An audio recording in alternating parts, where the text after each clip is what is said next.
ಶಿವಯೋಗಿ ಸಿದ್ದರಾಮೇಶ್ವರ ಸ್ವಾಮೀಜಿಗಳು ಗುರುಪೀಠ ಚಿತ್ರದುರ್ಗ ಮತ್ತು ಬಾಗಲಕೋಟೆ ಶ್ರೀತರನ್ನ ಅತ್ಯಂತ ಸಂತೋಷದಿಂದ ಸ್ವಾಗತವನ್ನ ನೀಡಲಾಗ್ತಿದೆ. ನಮ್ಮೆಲ್ಲರ ಒಂದು ಜೋರಾದ ಚಪ್ಪಾಳೆಯೊಂದಿಗೆ ಅವರಿಗೆ ಸ್ವಾಗತವನ್ನ ನೀಡೋಣ. ಸಮುದಾಯದ ಪರವಾಗಿ ಶ್ರೀಯುತ ಹರಿಸರ್ ಅವರು ಜಿ.ವೈ. ಕೃಷ್ಣನ್ ಅವರ ಮಗ, ಶಾಸಕರು, ಕೆಜಿಎಫ್ ವಿಧಾನಸಭಾ ಕ್ಷೇತ್ರ ಹಾಗೂ ಅಧ್ಯಕ್ಷರು, ಕರಕುಶಲ ಮತ್ತು ಅಭಿವೃದ್ಧಿ ನಿಗಮ ನಿಮಿತ್ತ ಕರ್ನಾಟಕ ಸರ್ಕಾರ ಶ್ರೀತರನ್ನ ಸ್ವಾಗತಿಸ್ತಾ ಈಗ ಎಲ್.ಜಿ. ಮುನ್ರಾಜುರವರು ಬೋವಿ ಸಮುದಾಯದ ಜಿಲ್ಲಾ ಯುವ ವೇದಿಕೆ ಅಧ್ಯಕ್ಷರು ಶ್ರೀತರನ್ನು ಸಹ ಈಗ ಶ್ರೀಮತಿ ಎನ್ ವಿಜಯಲಕ್ಷ್ಮೀರವರು ಸಂಸ್ಕೃತಿ ಇಲಾಖೆ ದೀಪ ಹಚ್ಚೇವು ಕನ್ನಡದ ದೀಪ ಹಚ್ಚೇವು ಕನ್ನಡ ಸರ್ಕಾರದ ಆದೇಶದ ಪ್ರಕಾರವಾಗಿ ಅವತ್ತಿನ ಆಡಳಿತ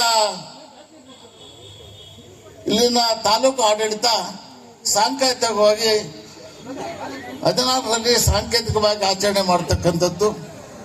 ಹಾಗಾಗಿ ಇವತ್ತು ಈ ಒಂದು ನಮ್ಮ ಸಮಾಜದ ಎಲ್ಲ ನಮ್ಮ ಅಧ್ಯಕ್ಷ ಆಗಿರ್ತಕ್ಕಂಥ ವೆಂಕಟೇಶ್ ಅವರು ಅಂತಕ್ಕಂಥ ಪ್ರಯತ್ನವನ್ನು ಮಾಡಿದ್ದೇವೆ. ಆ ಪ್ರಯತ್ನದ ಫಲವಾಗಿ ಇವತ್ತು ತಾವೆಲ್ಲರೂ ಕೂಡ ಇಲ್ಲಿ ಬಂದಿದ್ದೀರಿ. ಅತ್ಯಂತ ತಮಗೆ ಅಭಿನಂದನೆಯನ್ನು ಸಲ್ಲಿಸ್ತಕ್ಕಂಥ ಕೆಲಸವನ್ನು ಮಾಡ್ತೇವೆ. ಇವತ್ತು ನಾನು ಮತ್ತೆ ಅಧಿಕಾರದಲ್ಲಿದ್ದಾಗ ಸಿದ್ದರಾಮೇಶ್ವರ ಜಯಂತಿಯನ್ನು ಅತಿ ವಿಜೃಂಭಣೆಯಿಂದ ಬಂಗಾರಪೇಟೆ ತಾಲೂಕಿನಲ್ಲಿ ಬೇತಮಂಗಲದಲ್ಲಿ ಮಾಡಿರ್ತಕ್ಕಂಥದ್ದು ನಿಮಗೆಲ್ಲ ಗೊತ್ತಿದೆ. ಹಾಗಾಗಿ ನಾವು ಕೂಡ ಇವತ್ತು ನಮ್ಮ ಸಮಾಜದ ಹೋರಾಟಕ್ಕಾಗಿ ಇವತ್ತು ನಮ್ಮ ಅಧ್ಯಕ್ಷ ಇವರು ಇಲ್ಲಿಗೆ ಉದ್ಘಾಟನೆ ಮಾಡಬೇಕು ಅಂತ ವಿನಂತಿಯನ್ನು ಮಾಡಿದಾಗ ನಮ್ಮ ಸಿದ್ದರಾಮೇಶ್ವರ ಸ್ವಾಮಿಗಳು ಒಪ್ಪಿಕೊಂಡ್ರು. ನಾವು ಫೋನ್ ಮುಖಾಂತರ ಮಾತಾಡಿದೆ. ಮತ್ತೆ ಇನ್ನೊಬ್ಬ ನಮ್ಮ ಉಪಕರ ಶಶಿಧರ್ ಅವರು ಕೂಡ ಬರ್ತೇವೆ, ನಿಮ್ಮ ಸಮಾಜದ ಕೊಡುಗೆ ನಮಗೆ ಅಪಾರವಾಗಿದೆ ಅಂತಕ್ಕಂಥ ದೃಷ್ಟಿಯನ್ನು ಮಾಡಿದರು. ಮತ್ತೆ ನಮ್ಮ ಜಿಲ್ಲಾ ಅಧ್ಯಕ್ಷರನ್ನ ನಮ್ಮ ಗೋಪಾಲರವರನ್ನು ಮಾತಾಡಿದ್ವಿ, ಅವರು ಕೂಡ ಬರ್ತೀವಿ ಅಂತ ಮಾತಾಡಿದ್ರು. ಶ್ರೀಕೃಷ್ಣ ಬಂದಿದ್ರು, ವರದಿರಲ್ಲಿ ವೆಂಕಟೇಶ್ ಬಂದಿದ್ರು, ನಾರಾಯಣ ಬಂದಿದ್ದಾರೆ, ಶೇಷ ಬಂದಿದ್ದಾರೆ, ಕನ್ನಡ ಸಂಸ್ಕೃತಿ ಇಲಾಖೆಯ ವಿಜಯಲಕ್ಷ್ಮಿ ಮೇಡಮ್ ಬಂದಿದ್ದಾರೆ. ನಮ್ಮ ಜೊತೆ ಇರ್ತಕ್ಕಂಥ ಎಲ್ಲ ನಮ್ಮ ಕಳುಕುಪ್ಪ ವೆಂಕಟೇಶು ನಾನು ಆ ಥರ ನಿಲ್ಲಿಸ್ತೇನೋ ಭಾಷಣ ಮುಗಿಸ್ತಾ ಇದ್ದೇನೆ. ಕಾರಣ ಈಗಾಗಲೇ 2 ಗಂಟೆ ಆಗ್ತಾ ಬಂದಿದೆ.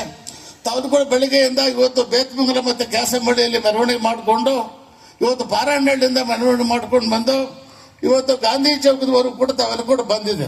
ಅದಕ್ಕಾಗಿ ನಿಮ್ಗೆ ನೆನಪಿಸ್ತೀವಿ ಏನು ಅಂತಂದರೆ, ನಮ್ಮ ರಿಸರ್ವೇಷನ್ ವ್ಯವಸ್ಥೆ ನಮ್ಮ ಈ ಭೋವಿ ಸಮಾಜಕ್ಕೆ SC ಅಂತಕ್ಕಂಥ ಒಂದು ರಿಸರ್ವೇಷನ್ ಕೊಟ್ಟಿರ್ತಕ್ಕಂಥದ್ದು ಹಿಂದೆ ಯಾರು ಅಂತಕ್ಕಂಥದ್ದು ತಮ್ಗೆ ಗೊತ್ತಾಗಬೇಕಾಗುತ್ತೆ.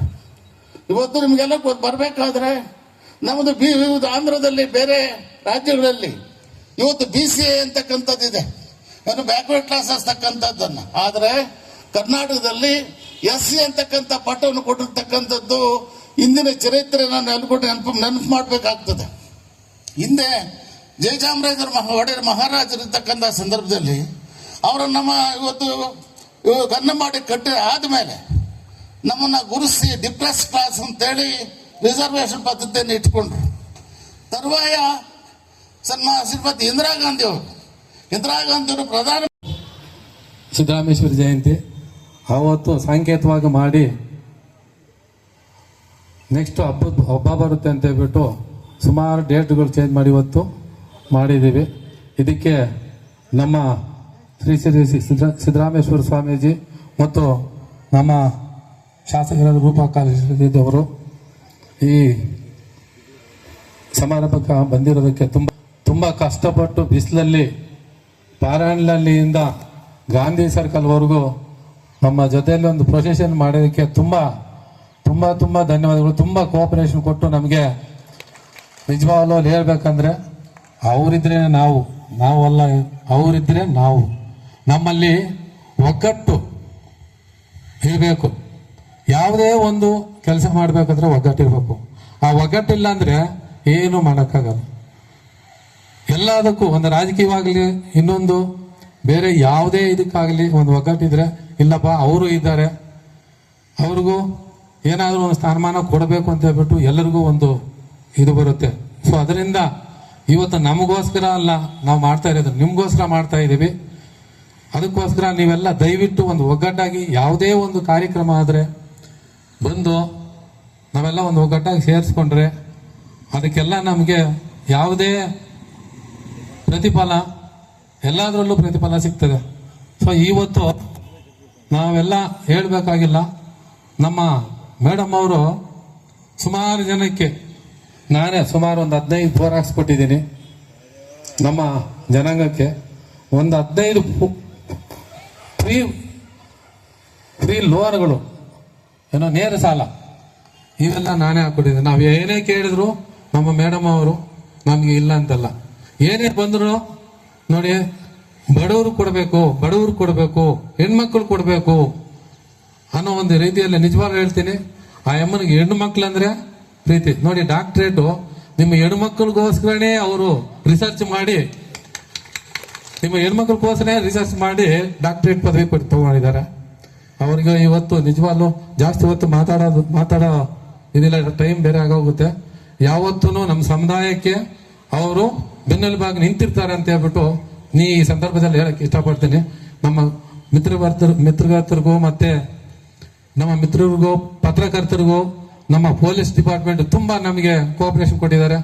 ನಮ್ಮ ಕುಲಬಾಂಧವರು ಎಲ್ರಿಗೂ ನಾನು ಧನ್ಯವಾದ ಹೇಳ್ತಾ, ಜೈ ಹಿಂದ್, ಜೈ ಕರ್ನಾಟಕ. ಅಣ್ಣ ತಮ್ಮಂದ್ರು ಎಲ್ಲ ಸ್ಟೇಜ್ ಮೇಲೆ ಇದ್ದಾರೆ. ಎಲ್ಲರಿಗೂ ನನ್ನ ಕುಲ ಬಾಂಧವರಿಗೂ ಸಹ ನಾನು ವಂದಿಸ್ತಾ, ನಮ್ಮ ಒಂದು ಕಾರ್ಯಕ್ಕೆ ಸದಾ ತಮ್ಮ ಬೆನ್ನೆಲುಬಾಗಿರ್ತೀರ ಅಂತ ಆಶಿಸ್ತಾ ನನ್ನ ಮಾತನ್ನ ಮುಗಿಸ್ತಾ ಇದ್ದೇನೆ. ಜೈ ಭೋವಿ ಸಮಾಜ. ಮೇಡಮ್ ಅವರು ಬಹಳ ವಿವರವಾಗಿ ಹೇಳಿದ್ದಾರೆ ಸ್ವಾಮಿಗಳ ಬಗ್ಗೆ. ಸ್ವಾಮೀಜಿ ಮತ್ತೆ ಅದೇ ರೀತಿ ನಮ್ಮ ರೂಪಾ ಸಸಿದವರು ಕೂಡ ಪ್ರತಿದಿನ ಯೂಟ್ಯೂಬ್ ನೋಡ್ತಾ ಇರ್ತೀವಿ. ಸಹಕರಿಸ್ತಕ್ಕಂಥ ಒಂದು ಜವಾಬ್ದಾರಿ ಇರತಕ್ಕಂಥವ್ರು.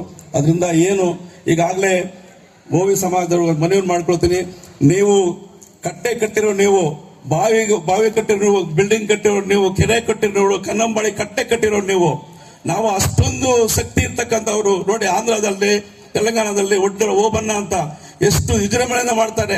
ಅದರಿಂದ ದಯವಿಟ್ಟು ಏನು ಈ ವೇದಿಕೆ ಕರೆಸಿ ಒಂದೆರಡು ಮಾತು ಕೊಟ್ಟಿರ್ತಕ್ಕಂಥವ್ರಿಗೆ ಈಗಾಗಲೇ ನಮ್ಮ ಮೋಹನ್ ಕೃಷ್ಣ ಅವರು ಬರಬೇಕಾಗಿತ್ತು. ಅವರು ಮತ್ತು ಚಲಪತಿ ಅವ್ರಿಗೂ, ಮತ್ತೆ ನಮ್ಮ ತಾಲೂಕು ಅಧ್ಯಕ್ಷ ಅಂತ ವೆಂಕಟೇಶ್, ಮತ್ತೆ ತಾಲೂಕು ಪಂಚಾಯತ್ ಸದಸ್ಯರಂತ ಬಾಬು ಅವ್ರಿಗೂ, ಮತ್ತೆ ಪ್ರಸಾದ್ ಅವ್ರಿಗೂ, ಅವ್ರಿಗೆ ಭಗವಂತ ಅಷ್ಟೈಸರು ಕೊಟ್ಟು, ನಿಮಗೂ ಕೂಡ ದೇವರಿಗೂ, ನಿಮ್ಮ ಕುಲದೇವ್ರಿಗೆ ಒಳ್ಳೆ ಶಕ್ತಿಯನ್ನು ಕೊಟ್ಟು, ಒಳ್ಳೆ ಭಕ್ತಿಯನ್ನು ಕೊಟ್ಟು, ಸ್ವಲ್ಪ ಕುಡಿಯೋದನ್ನ ಕಡಿಮೆ ಮಾಡಿ ಮಕ್ಕಳನ್ನ ಓದಿಸಕ್ಕೆ ಕಳಿಸ್ಬೇಕು ಅಂತ ತಮ್ಮಲ್ಲಿ ಮನವಿ ಮಾಡಿಕೊಳ್ತಾ, ಬಸವ ರಕ್ಷಿಪದನ್ನ ಸಂಗನ ಬಸವಾದಿ ಶರಣರನ್ನ ಶಿವಯೋಗಿ ಸಿದ್ದರಾಮೇಶ್ವರನ ಸ್ಮರಿಸಿಕೊಳ್ಳುತ್ತಾ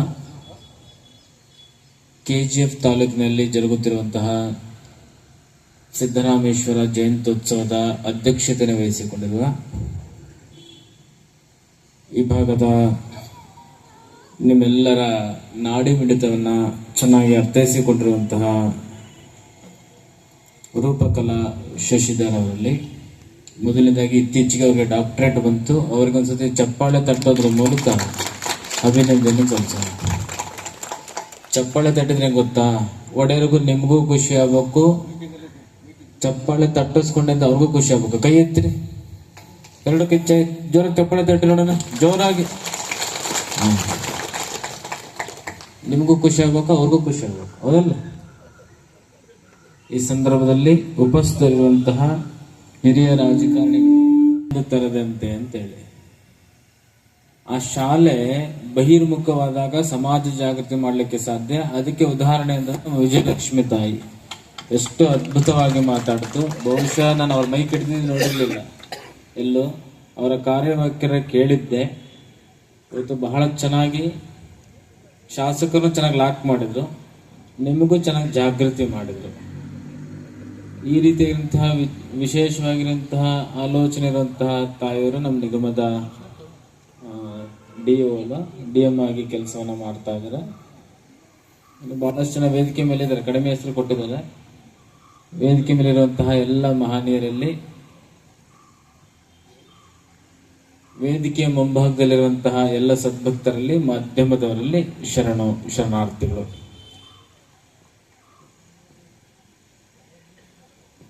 ನಮ್ಮ ಗುರುಗಳು ಹೇಳಿದ್ದಾರೆ, ಒಂದು 3 ಕಡೆ ಮಾತಾಡಕ್ ಹೋಗ್ಬೇಡ್ರಿ ಅಂತಂದು. ಒಂದು ಹಸಿದವರ ಮುಂದೆ ನಿಮ್ಗೆ ಏನ್ ಹಾಕಿದ್ರು ತಲೆಗೆ ಹೋಗಲ್ಲ.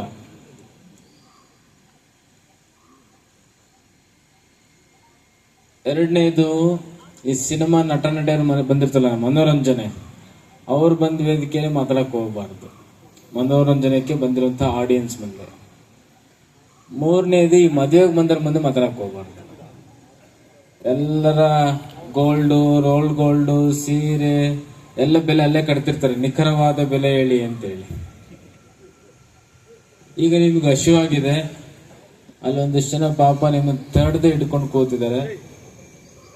ಇದನ್ನ ಗಮನದಲ್ಲಿಟ್ಟುಕೊಂಡು ಶಾಸಕರು ಕೂಡ ಮಾತಾಡಬೇಕಾಗಿದೆ.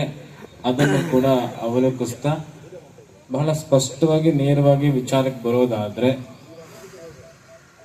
ಬೋವಿ ಸಮುದಾಯ ವರ ಮತ್ತು ಶಾಪ.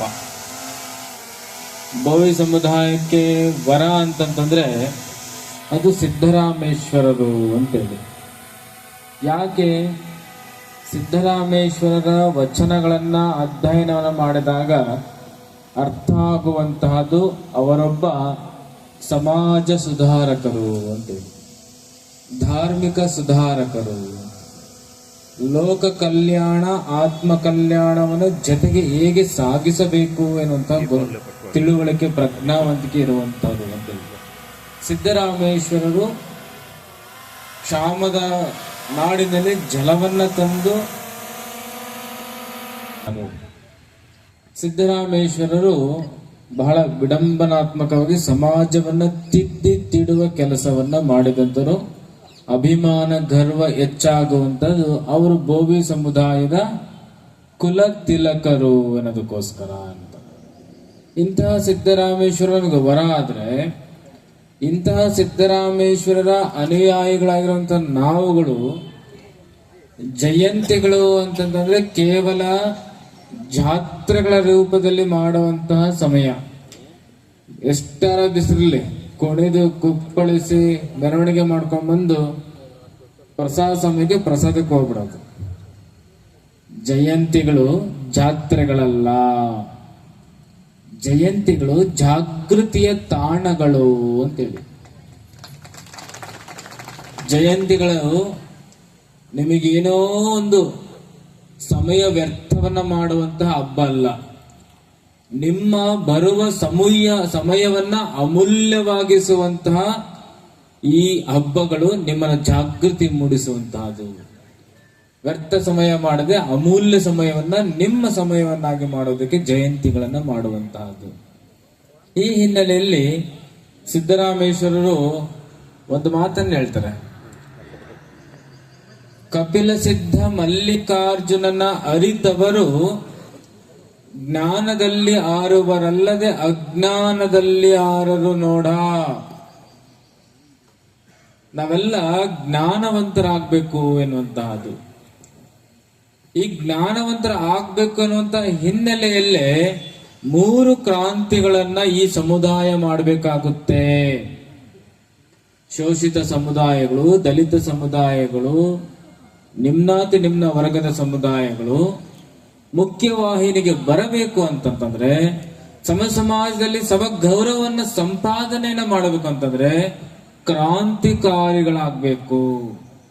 ಕ್ರಾಂತಿಕಾರಿಗಳಾಗೋದು ಅಂತಂತಂದ್ರೆ ಕೇವಲ ಅಂಗಡಿ ಮುಂಗಟ್ಟುಗಳನ್ನ ಮುಚ್ಚುವಂತಹದ್ದು, ಕಲ್ಲು ತೂರಾಟಗಳನ್ನ ಮಾಡುವಂತಹದ್ದು, ಬಹಿರ್ಮುಖ ರಸ್ತೆಗಳನ್ನ ತಡೆದು ಹೋರಾಟ ಮಾಡುವುದಕ್ಕೆ ಅಷ್ಟೇ ಕ್ರಾಂತಿ ಅನ್ನೋದಿಲ್ಲ.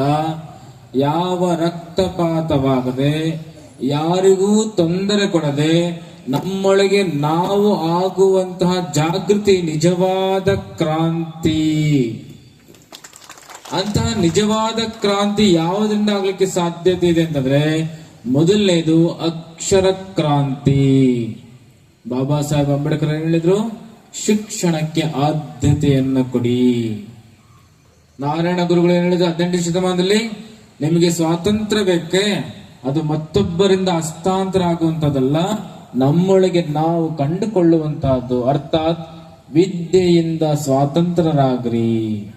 ವಿದ್ಯೆಯಿಂದ ಹೇಗೆ ಸ್ವಾತಂತ್ರ್ಯ ಆಗ್ಲಿಕ್ಕೆ ಸಾಧ್ಯತೆ? ನಿಮ್ಮನ್ನ ಯಾರಾದ್ರೂ ನಿಮಗೆ ಗೊತ್ತಿಲ್ಲದಂಗೆ ನಿಮ್ಮ ಮನಸ್ಸನ್ನ, ಹೃದಯವನ್ನ, ಬುದ್ಧಿಯನ್ನ, ಭಾವನ ಮತ್ತೊಬ್ಬರು ಕಂಟ್ರೋಲ್ ತಗೊಳ್ತಾರಂತಂದ್ರೆ ಅದು ನಿಮಗೆ ಜಾಗೃತಿನ ಕೊಡಬೇಕು. ನಿಮ್ಮೊಳಗೆ ಪ್ರಜ್ಞಾವಂತಿಕೆ ಮೂಡಬೇಕಾಗತ್ತೆ, ನಿಮ್ಮೊಳಗೆ ತಿಳುವಳಿಕೆ ಬರಬೇಕಾಗತ್ತೆ, ನಿಮ್ಮೊಳಗೆ ನೀವೇ ವಿಮರ್ಶಕರಾಗಬೇಕಾಗತ್ತೆ.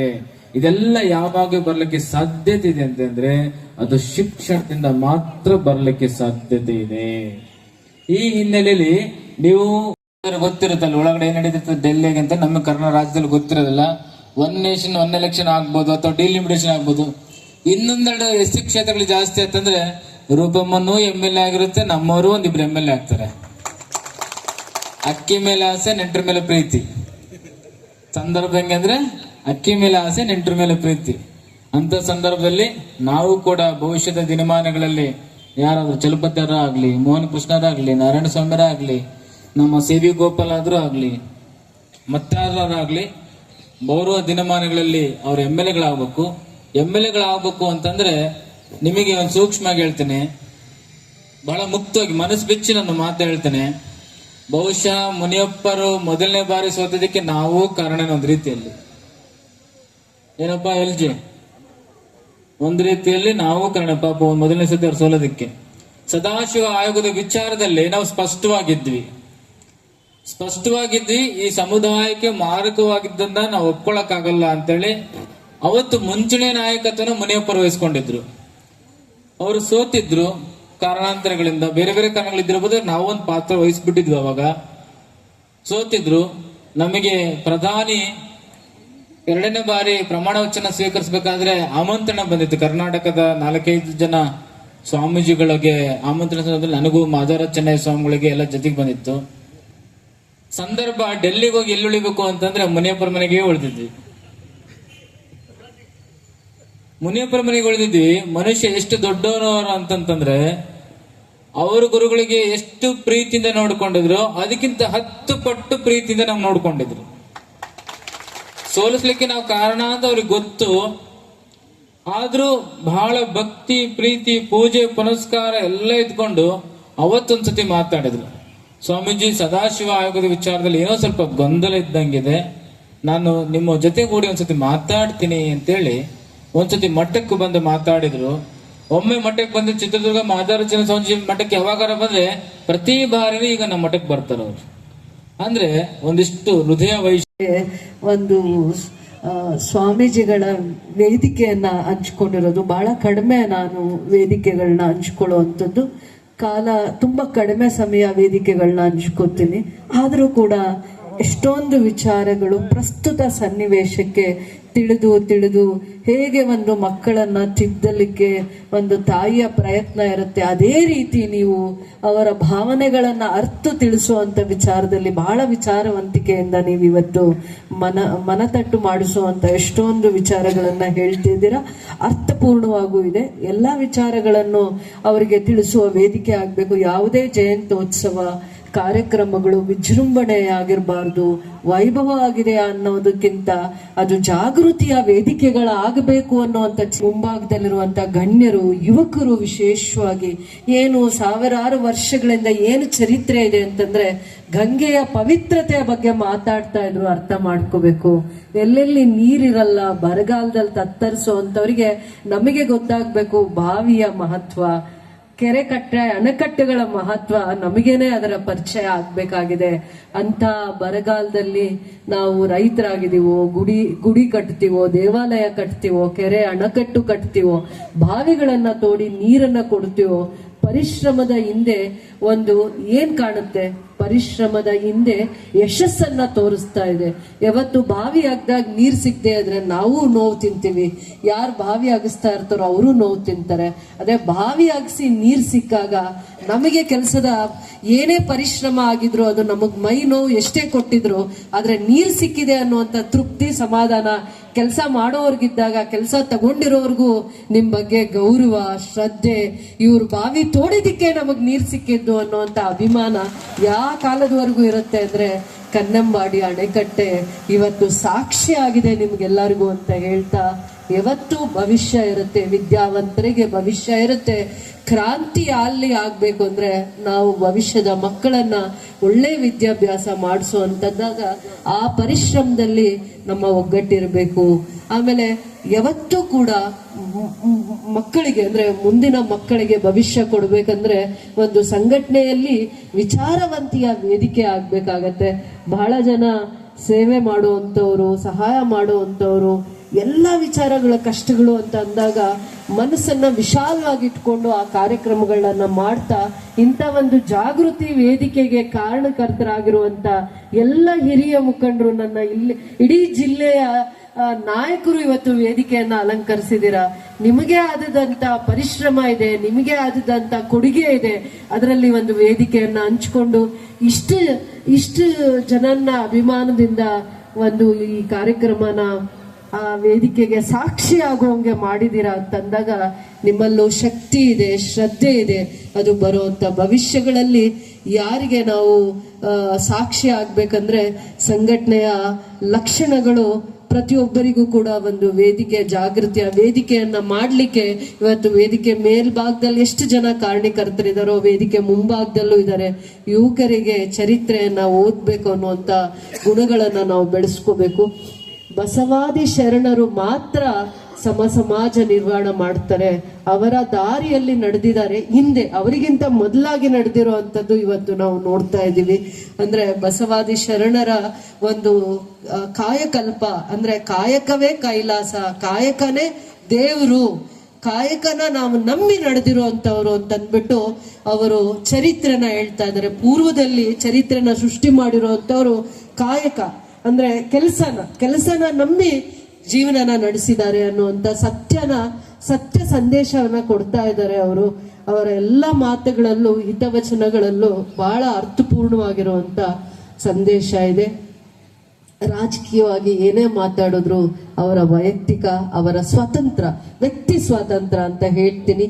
ಈ ಮಣ್ಣಲ್ಲಿ ಹುಟ್ಟಿರುವಂತ ಒಂದು ಹೆಣ್ಮಗುಗೆ ಗೌರವವಾಗಿ ಸಂಬೋಧನೆ ಮಾಡಿ, ಯಾಕೆ ವಿದ್ಯಾವಂತರು ಹೆಣ್ಮಕ್ಳಾದಾಗ ಯಾವ ರೀತಿಯ ಸೇವೆಯನ್ನ ಮಾಡ್ಲಿಕ್ಕೆ ಅವಕಾಶ ಆಗತ್ತೆ ಅನ್ನುವಂಥದ್ರಲ್ಲಿ ವಿಜಯಲಕ್ಷ್ಮಿ ಹೆಣ್ಮಗುನ ಯಾವ ರೀತಿ ಅವರು ಗೌರವವಾಗಿ ನೋಡಿದ್ರು ಅಂದಾಗ ನನಗೆ ಅನಿಸುತ್ತೆ ಹೆಣ್ಮಕ್ಕಳ ಬಗ್ಗೆ ಗೌರವ ಮತ್ತೆ ಕಾಳಜಿ ಮತ್ತೆ ಪ್ರೋತ್ಸಾಹ ಇರುವಂತ ಜಾಗದಲ್ಲಿ ಖಂಡಿತವಾಗೂ ಆ ದೇವರು ಅವರಿಗೆ ಎಲ್ಲ ರೀತಿಯ ಇದನ್ನ ಕೊಟ್ಟಿರ್ತಾರೆ ಅನ್ನುವಂಥದ್ದನ್ನ ನನ್ನ ವೈಯಕ್ತಿಕ ಅಭಿಪ್ರಾಯ. ಯಾರು ಹೆಣ್ಣನ್ನ ಗೌರವಿಸ್ತಾರೆ, ಪೂಜಿಸ್ಲಿಲ್ಲ ಅಂದ್ರೂ ಪರವಾಗಿಲ್ಲ, ಗೌರವಿಸ್ತಾರೆ, ಅದೇ ಪ್ರೋತ್ಸಾಹ ಅಂತ ನಂಬಿ ನಡೆಯುವಂತ ಸಮಾಜದಲ್ಲಿ ನಾವು ನಡೀತಾ ಇದ್ದೀವಿ. ನಾನು ಗೌರವ ಉಳಿಸ್ಕೊಂಡ್ರೆ ನಾನು ಇನ್ನೊಂದು ಹೆಣ್ಮಕ್ಳಿಗೆ ಗೌರವನ ಕೊಡ್ಬೋದು ಅನ್ನುವಂತ ಒಂದು ಸಂದೇಶ ಮಾತ್ರ ನನ್ನ ಜೀವನ ಆಗ್ಬೇಕು. ಯಾರೇ ಎಷ್ಟೇ ನನ್ನನ್ನ ಯಾವ ರೀತಿಯಲ್ಲಿ ನೋಡಿದ್ರು ಕೂಡ ನನ್ನ ಜೀವನನ ಕೂಡ ನಾನು ಬೇರೆ ಹೆಣ್ಮಕ್ಳಿಗೆ ಮಾದರಿಯಾಗಿ ಬದುಕಿ ತೋರಿಸ್ಬೋದು. ಯಾತಕ್ಕೋಸ್ಕರ ಈ ಹೆಣ್ಮಗು ಈ ರೀತಿಯ ಮಾಡಿದ್ಲು, ಸೇವೆ ಮಾಡಿದ್ಲು, ಕೆಲಸ ಮಾಡಿದ್ಲು ಅಂದಾಗ ಅದು ಕೂಡ ಒಂದು ಸಂದೇಶ ಆಗ್ಬೇಕು ಅನ್ನುವಂತ ಒಂದು ದೂರದೃಷ್ಟಿಯಿಂದ ನಾವು ಕೆಲಸ ಮಾಡ್ತಾ ಬಂದಿದೀವಿ. ಎಲ್ಲಾರನ್ನೂ ಒಟ್ಟಿಗೆ, ನನಗೆ ಯಾವುದು ಆ ರೀತಿ ತಾರತಮ್ಯ ಇಲ್ಲ. ನಾರಾಯಣ ಸ್ವಾಮಿ ಅಣ್ಣವರು ಅದರಲ್ಲಿ ತುಂಬಾ ನಮಗೆ ಮಾರ್ಗದರ್ಶಕರು. ಅವರಿಗೆ ಅಷ್ಟು ದೊಡ್ಡ ತರ ಮನಸ್ಸಿದೆ. ಅವ್ರನ್ನ ನಾವೇ ಅಲ್ಲ, ಎಲ್ಲರೂ ಇಷ್ಟಪಡ್ತಾರೆ. ಸಮಾಜ ವ್ಯಕ್ತಿಯಾಗಿ ಅವ್ರನ್ನ ಇಷ್ಟಪಡಲ್ಲ, ಒಳ್ಳೆ ವ್ಯಕ್ತಿಯಾಗಿ ಅವ್ರನ್ನ ಬಹಳ ಜನ ಇಷ್ಟಪಡ್ತಾರೆ. ಅದರಲ್ಲಿ ನಾವು ಕೂಡ ಒಬ್ರು ಅಂತ ನಾನು ಹೇಳ್ತೀನಿ. ಸಮಾಜದ ವ್ಯಕ್ತಿಯಾಗಿ ನೀವು ಗೌರವಿಸ್ಬೋದು, ಆದ್ರೆ ಉತ್ತಮವಾಗಿರುವಂತ ಮನಸ್ಸು, ಹೃದಯ ವೈಶಾಲ್ಯತೆ ಇದೆ ಅಂತಂದಾಗ ಅವರು 4 ಸತಿ ಶಾಸಕರ ಆಗಿರ್ಲಿ, ಮುಂದೇನೂ ದೇವರು ಅವ್ರಿಗೆ ಒಳ್ಳೇದ್ ಮಾಡ್ಲಿ. ಆದ್ರೆ ಒಳ್ಳೆ ವ್ಯಕ್ತಿ ಅಂದಾಗ, ವಿಶಾಲವಂತಕವಾಗಿರುವಂತ ಗುಣ ಇದೆ ಅಂತಂದಾಗ ಇನ್ಯಾರು ಅವರನ್ನ ಮೀರಿಸಕ್ ಆಗಲ್ಲ ಅಂತ ಗುಣಗಳು ದೇವರವರಿಗೆ ಕೊಟ್ಟಿದ್ದಾರೆ ಅಂತ ಹೇಳಕ್ ಇಷ್ಟಪಡ್ತೀನಿ. ಅದಾದ್ಮೇಲೆ ಎಣ್ಣ ಬಗ್ಗೆ ಒಂದ್ ಮಾತು ಹೇಳಲಿಲ್ಲ ಅಂದ್ರೆ ನಂಗೆ ರಾತ್ರಿ ನನ್ ಮನ್ಸು ಕೊರಗುತ್ತೆ. ಯಾಕೆ ಹೇಳ್ತೀನಿ ಅಂದ್ರೆ, ನಾರಾಯಣ ರೆಡ್ಡಿ ಅಣ್ಣ ತರನ ಹಿಂದೆ ಮುಂದೆ ಕಾಣ್ತಾರೆ. ನಾರಾಯಣ ರೆಡ್ಡಿ ಅಣ್ಣನ ನಾವು ಬಹಳ ವರ್ಷಗಳಿಂದ ಅವ್ರನ್ನ ನೋಡ್ಕೊಂಡು ಬಂದಿದೀವಲ್ಲ, ಅವ್ರ ತರನೇ ಅವ್ರ ಮನ್ಸು, ಮಾತಾಡಲ್ಲ ಅಷ್ಟೇ ಬಿಟ್ರೆ ಮನ್ಸೆಲ್ಲ ಅವ್ರ ತರನೇ. JCB ನಾರಾಯಣಣ್ಣ ಅಂತ ಕರೆದಾಗ ನಂಗೆ ನಮ್ ನಾರಾಯಣ ರೆಡ್ಡಿ ಅಣ್ಣ ಜ್ಞಾಪಕ ಬಂದ್ರು. KC ರೆಡ್ಡಿ ಅವ್ರ ವಿಚಾರ ಹೇಳಿದಾಗ ಅವರು ಅದಕ್ಕೆ ಕಾರಣೀಭೂತರಾಗಿ ನಮ್ಮ ಹತ್ರ ಕೆಲಸ ತಗೊಳ್ಳುವಂತ ಪರಿಶ್ರಮ ಅವ್ರಿಗಿತ್ತು.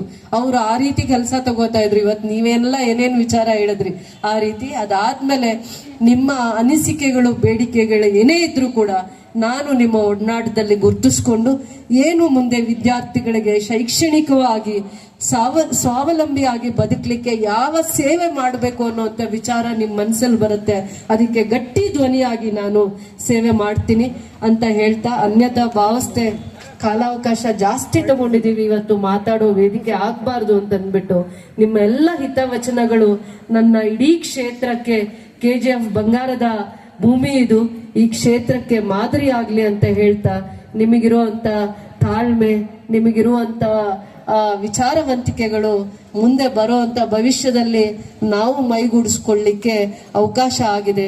ಈ ವೇದಿಕೆಯನ್ನ ನಾನು ಯಾವತ್ತೂ ಮರೆಯಕ್ಕಾಗದೇ ಇರುವಂತ ದಿನದಲ್ಲಿ ಈ ವೇದಿಕೆಯ ದಿನಾನ ನಾನು ತಿಳ್ಕೊತೀನಿ, ಸ್ಮರಿಸ್ತೀನಿ. ನಿಮ್ಮ ಪಾದಗಳಿಗೆ ನನ್ನ ಮನಸ್ಸಿನಿಂದ ವಂದಿಸಿ ಪಾದ ಪುಷ್ಪಗಳಿಗೆ ನಮಿಸಿ ಈ ವೇದಿಕೆಗೆ ಸಾಕ್ಷಿಯಾಗಿರುವಂತ ಎಲ್ಲರಿಗೂ ನನ್ನ ಧನ್ಯವಾದಗಳನ್ನ ಹೇಳ್ತೀನಿ.